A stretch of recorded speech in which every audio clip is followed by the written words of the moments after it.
Good morning, student. Today we are going to learn the interesting topic. So, before we start our topic, see what is this? This is a ball. Okay? If I want to move this ball, I need some kind of force. Yes, I need some kind of the force. So, it will move. Now, this, what is this? This is a vehicle, toy vehicle. Now, if I want to move this, I have to pull it. I have to pull it.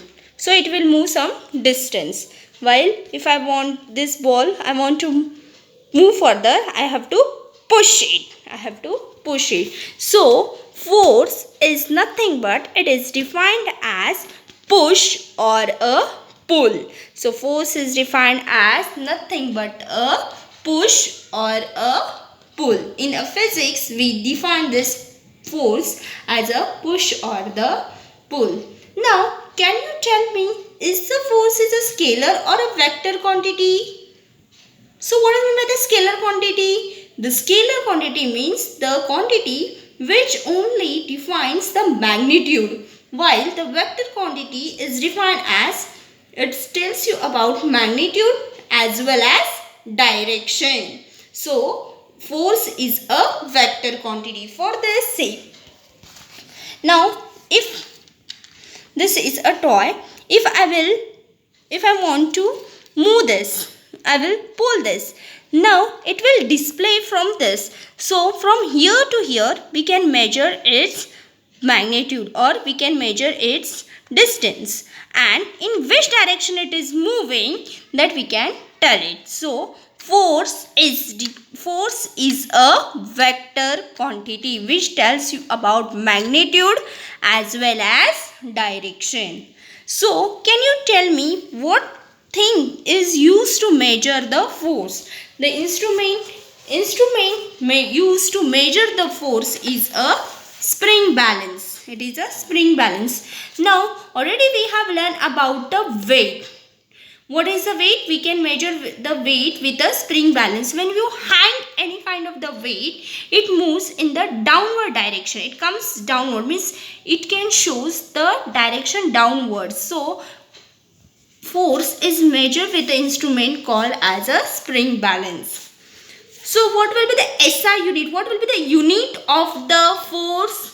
The unit, the standard or the international unit of the force is Newton, and it is denoted by the capital N. So SI unit of the force is Newton. Now we have to derive the formula for the Newton. Means to understand the unit of the force, we need to derive the formula for the force. So now see, the small force causes a small increase in the speed. Now see, if I will pull with a small force, if I will apply the small force, it will causes a small increase in the speed. But if I will apply the large force, what will happen? It will increase the large speed. It will cover the large speed. So it tells you about the Newton's second law of motion. It is nothing but a Newton's second law of motion. Now what is the Newton's second law of motion?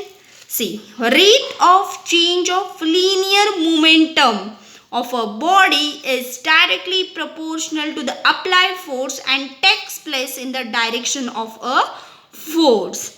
Now what is this all? That we will see one by one. So for this we should understand what is meant by the momentum. So momentum is nothing but a mass into the velocity. Momentum is nothing but a mass into the velocity. It is how much the velocity is. Already we have learned about the speed and the velocity. Velocity is nothing but an increase in the speed, or it is nothing but a speed, means, and it is there is a vast difference between the speed and the velocity. So momentum is nothing but a mass into the velocity, where the momentum is denoted by the P and mass is denoted by M and velocity by the V. as it is a linear. What is meant by the linear? Linear means a straight. It is nothing but a straight line. So the whatever the object is moving, now see this car is moving, it is moving in a straight line, so it is nothing but a linear momentum. Now it is nothing but a change of linear momentum. Change means what? It is nothing but a final momentum minus initial momentum. We should know the both the quantity, both the things, that is final and initial. And next is rate. See, change in momentum is nothing but a final momentum minus initial momentum. Now, final momentum will be, is denoted by mv. V is the final velocity, while u is the initial velocity, means starting velocity. So, mv minus mu, that is change in momentum, is defined as final momentum minus initial momentum, that is mv minus mu. Now, it is nothing but a force applied is directly proportional. It is directly proportional, mv minus mu. So, force is directly, this is a proportional, that is the directly proportionality sign. So, force is directly proportional to the change in momentum, mv minus mu. But before that, change in momentum, there is a rate. Now, rate of change in momentum. Rate means what? It is nothing but a time. So, it is mv minus mu divided by t. That is a rate. Now, F is directly proportional to mv minus mu upon t. Now, from this 2, we will take m as a common. So, it will come v minus u upon t. And this v minus u upon t is nothing but a acceleration. It is nothing but a acceleration. So, force is directly proportional to the mass into acceleration. To remove this proportionality sign, we need some constant, that if we will take as a k. The k is the constant of proportionality, that is F is equal to m into a. M into the a. It is a constant of proportionality. So, now k is considered as 1. So, F is equal to ma.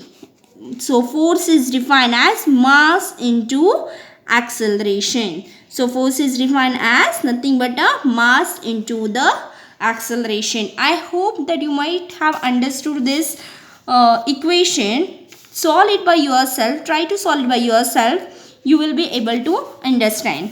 Now, how to define 1 Newton? Now, what is the, how we will derive this SI unit, that is, it is 1 Newton. Now, see, F is equal to ma. That is, what is the SI unit of mass? It is denoted by kg. And acceleration is nothing but meter per second square. Now, why meter per second square? Because acceleration is nothing but a velocity upon time. This is nothing but a velocity upon time. So, this velocity is measured in meter per second. Velocity is measured in meter per second, and this t. So, it is multiplied by second. So, it will come meter per second square. So, S into S, it will become second square. So, acceleration is nothing but 1 meter second square. So, Newton is nothing but a kg into meter per second square. So, this is called as a kg meter per second square, is called as a Newton. So, for this, I will give you some example for this word problem. How much force is need to be applied on a body of a mass 3 kg? The mass is given as a 3 kg to give it an acceleration of 2 meter per second square. So, mass is 3 kg and acceleration is 2 meter per second square. So, what will be the force? So, according to the formula, F is equal to m into a. So, that is 3 into 2. That is, mass is 3 and acceleration is 2. So, it will come 6 Newton.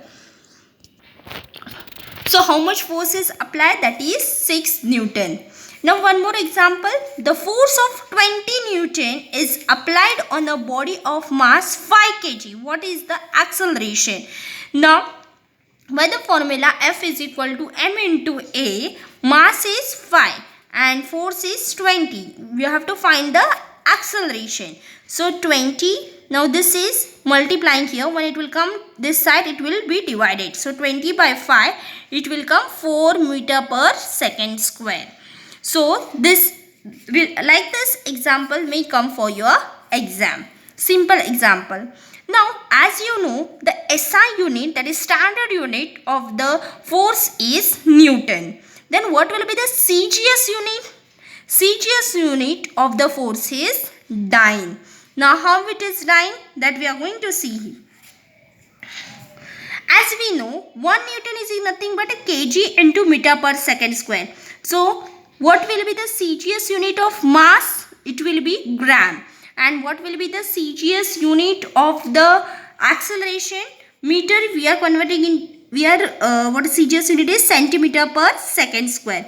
So dyne is nothing but a gram into centimeter per second square. Now can you tell me 1 Newton is equal to how many dyne? Yes, can anyone tell me what will be the 1 Newton is equal to how many dyne? It is nothing but a 10 raised to 5 dyne. Can you prove this? Yes, we can prove this. See, 1 Newton. So 1 Newton is equal to kg into meter per second square. So kg, 1 kg, when you are converting into gram. So 1 kg is equal to nothing but 1,000 gram. And 1 meter is equal to how many centimeter? 100 centimeter. So 1000 into 100. So how many zeros are there? These 3 and these 2. So 5 zeros. So 10 raised to 5 gram centimeter square. This gram per centimeter square is nothing but a dyne. So 1 Newton is equal to 10 raised to 5 dyne. So for today's lecture is enough for this force. So you have to go through these problems and you have to read the lesson of force from the class 6 state board. Thank you.